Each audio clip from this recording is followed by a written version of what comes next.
শুভ সন্ধ্যা বন্ধুরা, কেমন আছো সবাই? আশা করি আমার পরিবারের সমস্ত বন্ধুরা খুব ভালো আছে আর সুস্থ আছে। আমি মৌমিতা চলে এলাম আবারও একটা নতুন ভিডিওর সাথে।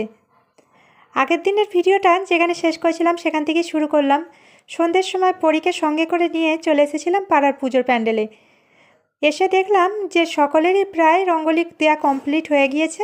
রঙ্গোলি কম্পিটিশান ছিল, মোটামুটি সবার কমপ্লিট হয়ে গিয়েছে, একদম লাস্ট ফিনিশিং আর কি টাচিং দিচ্ছিল।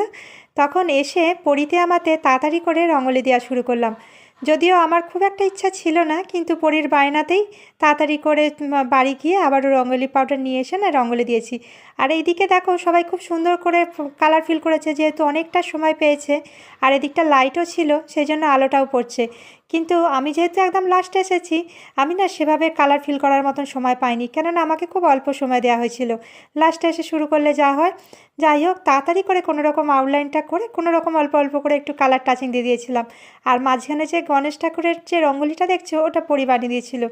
পরি এখানটায় রঙ্গোলি বানিয়ে আর তার সাথে একটা প্রদীপ জেলে বসিয়ে দিয়েছিল। যাই হোক, চটপট করে নিয়েছিলাম শুধুমাত্র পরীর বায়নাতেই, পরীর মন রাখার জন্য। একটু আগে থাকতে জানা থাকলে তাহলে আর একটু তাড়াতাড়ি আসা যেত, কিন্তু ঘরেতে অনেক রকম কাজ ছিল। সেই সমস্ত কাজ কমপ্লিট করে যখন এলাম না, তখন দেখলাম অলরেডি সবার কমপ্লিট হয়ে গেছে। আর তার সাথে কিছুক্ষণ বসে পড়লাম পুজো দেখতে। পুজোও হয়ে গেছে। পুজো হয়ে যাবার পরে কিছুক্ষণ সবাই মিলে একটু আনন্দ করছিল, তা আমরাও বসেছিলাম। সেখানেতে কিছু ছোট ছোট গেমের আয়োজন করা হয়েছিল পাড়ার সকল আর কি মেম্বারদেরকে নিয়ে, পাড়ার প্রতিবেশীদের নিয়ে। সেখানেতে আমাতে পড়িতেও অংশগ্রহণ করেছিলাম। এখানে দেখো মিউজিক্যাল চেয়ার হচ্ছিল। যাই হোক, আমিও অনেক দিন পরে না এরকম কিছু গেম খেলতে পেরে ভীষণ খুশি হয়ে গিয়েছিলাম, বেশ ভালোই লাগছিল। টুকিটাকি সবার সঙ্গে একটু গল্পও করা হলো, তার সঙ্গে বাচ্চাদের কিছু গেম ছিল, সেই সবগুলো আমরা বসে আনন্দ করলাম। আর শনিবারের সন্ধ্যা, পরীর তো ছুটি রয়েছে, আর তার সাথে পরের দিনে রবিবার রয়েছে, অতটা তাড়াও ছিল না। যাই হোক, বেশ অনেকটা রাত্রির পর্যন্ত না প্রোগ্রামগুলো চলেছে। যদিও মিউজিকগুলো আমি এখানে বন্ধ করে দিচ্ছি, এই বাচ্চাটা না খুব ভালো ডান্স করেছিল। আর রাত্রির 11টা পর্যন্ত আমরা সেখানে বসেছিলাম এই সমস্ত প্রোগ্রাম হওয়ার জন্য। শেষেতে সব মহিলারা মিলে একসঙ্গে আনন্দ করে নাচও করা হয়েছে, বাচ্চাদের নাচ হয়েছে, বড়দের হয়েছে। যাই হোক, আমার সাথে সাথে তোমরাও তাহলে একটুখানি পরীর নাচ দেখে নাও এখন।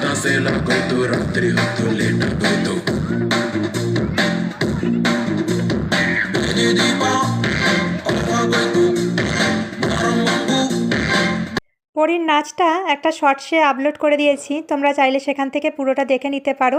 লং ভিডিওর মধ্যে আর পুরোটা শেয়ার করলাম না। আর তার সাথে এখানে মিউজিক্যাল চেয়ার হচ্ছিল, এখানে মিউজিকগুলো আমি সব বন্ধ করে দিয়েছি। আর নাচটা কেমন হয়েছে তোমরা কিন্তু অবশ্যই কমেন্টে জানাতে ভুলো না। যাই হোক, আমরা কিন্তু সন্ধ্যেটা ভীষণভাবে এনজয় করেছিলাম সবার সাথে বসে। যেহেতু সেভাবে এনজয় করার মুহূর্তটা আমাদের খুবই কম থাকে, সেরকম পুজো অকেশন কিছুই থাকে না। তবে পাড়ার এই গণেশ পুজোটা বছর চারেক হচ্ছে, আর ভীষণভাবে এনজয় করছি। আর এখানে দেখো, এই আজ্জিটাও কিন্তু নাচ করেছিল, খুব আনন্দ করেছে। আজ্জির নাচের শর্টসও আমি আপলোড করেছি। এই আজ্জির নাচও কিন্তু মানে সবাই খুব আনন্দ করছিল। যাই হোক, ফিরে এলাম একদম পরের দিন সকালবেলা। 10টা মতন বাজে এখন, পুজো হয়ে গেছে। আর তারপরে কিন্তু গণপতি বাপ্পাকে বিসর্জনের জন্য নামানো হয়ে গেছে, বিসর্জনে নিয়ে যাওয়া হবে। আর ভীষণ পরিমাণে রোদ্দুর বেরিয়েছিল, যে কারণে আমরা যেতে পারিনি। আর অনেকটা না লেটও হয়ে গিয়েছিল সমস্ত কিছু করতে করতে, প্রায় 11:30 মতন হয়ে গিয়েছিল, যে কারণে রোদেতে না আর আমরা যাইনি। আর এখানে দেখো, ফেরার পথে এক জায়গায় দেখলাম অনেক কুমড়ো ফুল হয়েছে, সেই জন্য পরিতে আমাতে না কুমড়ো ফুল কয়েকটা হাতের কাছ থেকে তুলে নিয়ে এসে আর কুমড়ো ফুলগুলোকে ধুয়ে রেখে দিলাম কুমড়ো ফুলের বড়া বানাবো বলে। যাই হোক, আজকেও একটা বিষয় নিয়ে তোমাদের সঙ্গে গল্প করব সারাদিনের কাজকর্মর সাথে সাথে। আর আজকে না রবিবারের সকাল 11টা তো বেজে গেছে, আগেই বললাম। যাই হোক, এসে তাড়াতাড়ি করে কাজকর্ম শুরু করে দিয়েছি। আর তার সাথে যে বিষয়টা নিয়ে কথা বলবো, আশা করছি তোমাদের ভালো লাগবে, তাহলে পুরো ভিডিওটার সাথে থাকার অনুরোধ রইল। আমরা প্রত্যেকেই চাই অন্যের থেকে সম্মান পেতে। আর কি করলে আমরা অন্যের থেকে সম্মান পাবো, এই বিষয়টা নিয়েই আজকে 4টে পয়েন্ট আমি তোমাদের সাথে শেয়ার করব, আমার যেগুলো মনে হয়েছে। আসলে কি জানো তো, আমরা প্রত্যেকেই কিন্তু অন্যের কাছ থেকে সম্মান এক্সপেক্ট করি। অন্যের কাছ থেকে সম্মান পেতে হলে কিন্তু নিজে প্রথমে কিন্তু সম্মান করাটা ভীষণভাবে জরুরি। নিজের গুরুত্বটা বোঝাটা কিন্তু বেশি জরুরি। আর তার সাথে তুমি অন্যকে কতটা সম্মান দিয়ে কথা বলছো, অন্যের সাথে তোমার ব্যবহারটা, সেটাও কিন্তু অনেকটাই ইম্পর্টেন্ট। তাই প্রথমেই যেটা বলবো, নিজে অন্যের কাছ থেকে সম্মান পেতে হলে সবচেয়ে গুরুত্বপূর্ণ যেটা হলো, সেটা হলো তোমার ব্যবহারটা কেমন। তুমি কেমন অন্যের সঙ্গে ব্যবহার করো আর তোমার কথাবার্তার বলার ধরন, এইটা কিন্তু তোমাকে অন্যের কাছে সম্মান দিতে বাধ্য করবে। আর ভালো ব্যবহার করতে গেলে কিন্তু কোনো টাকা পয়সা খরচ করতে লাগে না, কিন্তু ভালো ব্যবহার করে তুমি মানুষের মন জয় করতে পারবে। তাই তোমার ব্যবহার আর তোমার মুখের কথাটা যদি সুন্দর থাকে তাহলে তোমাকে কিন্তু সকলেই পছন্দ করবে। এখানে দেখো আজকে মাছ বানাবো, ফ্রিজ থেকে মাছটা না বার করে নিয়েছি। আর মাছের ঝাল করব, রবিবার যেহেতু অন্য কিছু ব্যবস্থা করা হয়নি। আর কুমড়ো ফুলের বড়া করব, তার সাথে একটু তরকারি ডাল সমস্তটাই হবে। বেলা হয়ে গেছে, চটপট করে নিচ্ছিলাম। যাই হোক, তোমরা দেখতে থাকো আর তার সাথে কথাগুলো শুনতে থাকো। নেক্সট যেটা বলবো, নিজেকে নিজে গুরুত্ব দেওয়া। অন্যের থেকে সম্মান পেতে চাইলে প্রথমে নিজেকে নিজের গুরুত্বটা বুঝতে হবে। মনের মধ্যে আত্মবিশ্বাস রাখতে হবে। তোমার কাজ আর তোমার কথার মধ্যে যেন একটা মিল থাকে।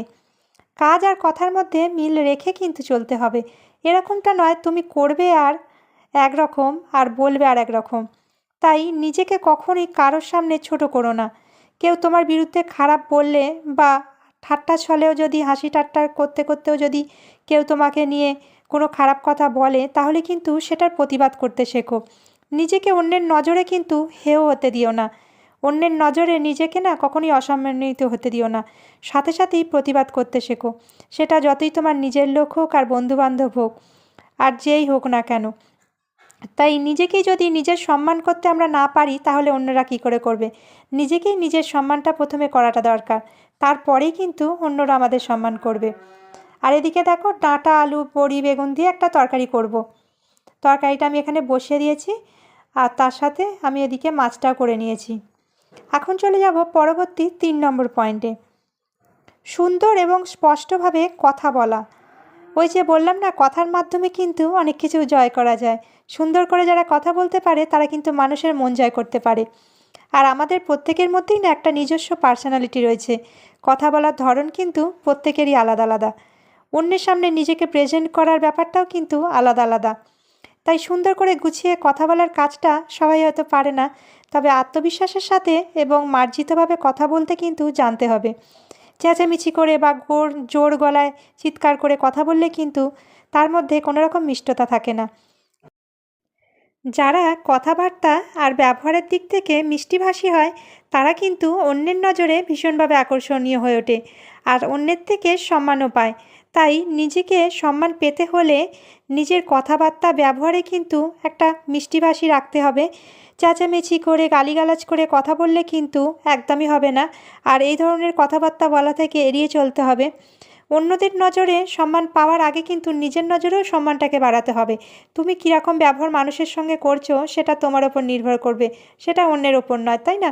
তাই অন্যরা তোমাকে যদি খারাপভাবে কথা বলেও থাকে, তুমি কিন্তু কখনোই সেভাবে খারাপ কথা বলো না। কেন? তোমার শিক্ষাটা, তোমার কালচারটা তোমাকেই মেনটেন করতে হবে। অন্যের নজরে ভালো হওয়ার আগে কিন্তু নিজের নজরে নিজেকে ভালো হতে হবে। নিজেকে নিজে গুরুত্ব দিতে শিখতে হবে, নিজেকে নিজে সময় দিতে শিখতে হবে, তাই না? তাই বলবো, আগে কিন্তু নিজের নজরে ভালো হও, তারপর অন্যের নজরে ভালো হবে। রান্নাবান্না কমপ্লিট করে নিয়ে বাসন ধুতে লেগে পড়েছি। আজকে না অনেকগুলো বাসন জড়ো হয়েছিল। আসলে আগের দিনে রাতে অনেকটা লেটে ফিরেছিলাম, সেই বাসনগুলো সমস্তটা ছিল, ধুয়ে ওঠার সময় করে উঠতে পারিনি। সেই জন্য আজকে অনেক বাসন জড়ো হয়ে গেছে। যাই হোক, সমস্তটা ধুয়ে পরিষ্কার করে নিয়েছি। এখন আপাতত বেসনের ব্যাটার রেডি করে রেখে দিলাম। আর কুমড়ো ফুলের বড়াটা না একটু পরে করব। পরীকে স্নান করাবো, আমি স্নান করাবো, অনেকটা বেলাও হয়ে যাচ্ছে।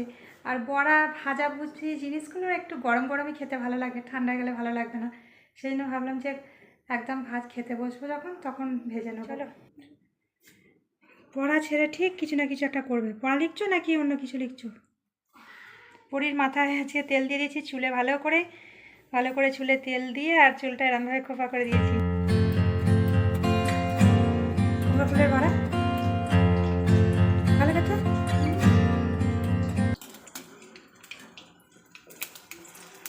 অনেকদিন পরে কুমড়ো ফুল পেয়েছি।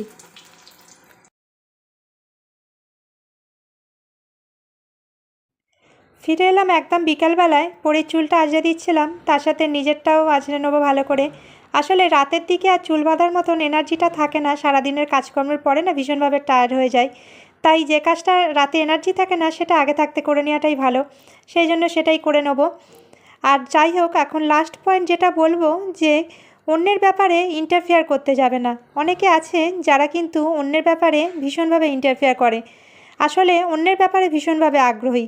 কোথায় যাচ্ছে, কি করছে, কি খাচ্ছে, কার সাথে কথা বলছে, সমস্তটা নজর রাখে।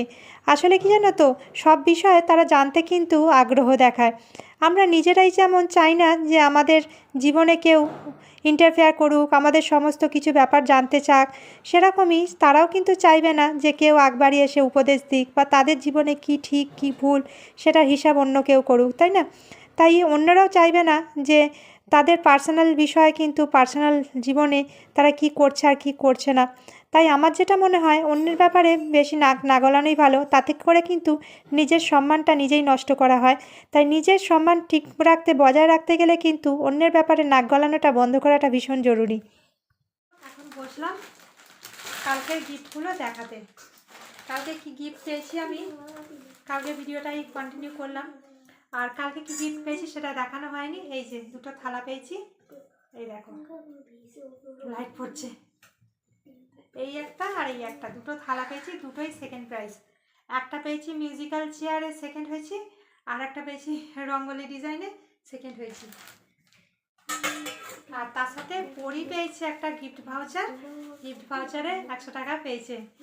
এটা পেয়েছে হচ্ছে ডান্স করে, পরি ডান্স করেছে, আমি ভুলে যাচ্ছিলাম পরি কী করে পেয়েছে। পরি ডান্স করেছে, তাতে এই 100 টাকা গিফট ভাউচার পেয়েছে। আর আমার এই দুটো থালা, স্টিলের থালা দুটো পেয়েছি। সুন্দর হয়েছে না থালা দুটো? থালা দুটো রেখে দেবো আমি পুজোর জন্য, মানে পুজোর প্রসাদ টোসাদ বানাতে না, তখন থালা বাসন কম পড়ে যায়। এমনিতে আমি অনেকদিন ধরে ভাবছিলাম যে পুজোর কিছু বাসন বাড়াতে হবে, পুজো যখন করি প্রসাদ বানাই কম পড়ে যায়। তা দুটো নতুন থালা পেয়ে গেলাম, ভাবলাম যে পুজোর জন্যই আলাদা করে রেখে দেবো। রঙ্গোলি যে ডিজাইনটা আমি বানিয়েছি, আমরা গেছি একদম লাস্টে, তখন সবাই দেওয়া হয়ে গেছে, মানে ফিনিশিং টাচ দিচ্ছে সবাই। তখন আমরা গেছি, আমি গিয়ে বলছি যে যা সবাই দেওয়া হয়ে গেল, জানতে পারলাম না কখন অ্যানাউন্স করেছে, শুনতে পাইনি, ঘরে জানলা দরজা সব বন্ধ ছিল তো শুনতে পাওয়া যায়নি। আর গিয়ে দেখছি সবার দেওয়া হয়ে গেছে মোটামুটি ফিনিশের দিকে। আমি যখন গিয়ে দেবো বললাম বলে আমাকে বললো যে ঠিক আছে তুমি দেওয়া শুরু করো, তোমাকে আলাদা করে 15 মিনিট টাইম দেওয়া হচ্ছে বলে তাড়াতাড়ি করে বাড়ি এসে রঙ্গোলি পাউডারগুলো নিয়ে ছুটেছি আবার দুজনেতে। আমার দেবার অতটা ইচ্ছা ছিল না, শুধুমাত্র পরির বায়নার জন্য, দাও মাম্মা একটুখানি ছোটো করে হলেও দাও। যাই হোক, সেই রঙ্গোলি পাউডার নিয়ে ছুটে গিয়ে তাড়াতাড়ি করে কোনো রকম করেছি, তাও আমার রঙ্গোলি পাউডার আবার শেষ হয়ে গেছে। আবার ওখানেই সবাই করছিল, তাদের থেকে আবার দুজনের থেকে চেয়ে একটু একটু করে নিয়েছি, নিয়ে মোটামুটি আর কি করেছি। আমি ভাবতে পারিনি যে একটা প্রাইজ পাবো আর কি। রঙ্গোলি ছিল আর মিউজিক্যাল চেয়ার দুটোই ছিল বড়দের জন্য, আর বাচ্চাদের জন্য অনেকগুলো খেলা ছিল। কি তাই তো করি, পরি এখন পড়তে বসেছে, পরি ডিস্টার্ব হয়ে যাচ্ছে, আমি আর কথা বলবো না। আমার এই দুটো শুধু দেখাবার ছিল বলে একটু কথা বললাম। আজকের ভিডিওটা তবে এখানেই শেষ করলাম বন্ধুরা। ভিডিওটা কেমন লাগলো তোমাদের মতামত জানাতে কিন্তু ভুলো না কমেন্টের মাধ্যমে। আর যদি ভালো লেগে থাকে অবশ্যই কিন্তু একটা লাইক করে দিও। আর যদি কেউ চ্যানেলে নতুন হয়ে থাকো, চ্যানেলটা এখনও সাবস্ক্রাইব না করে থাকো, চ্যানেলটা সাবস্ক্রাইব করে নিয়ে পাশে থাকার অনুরোধ রইল।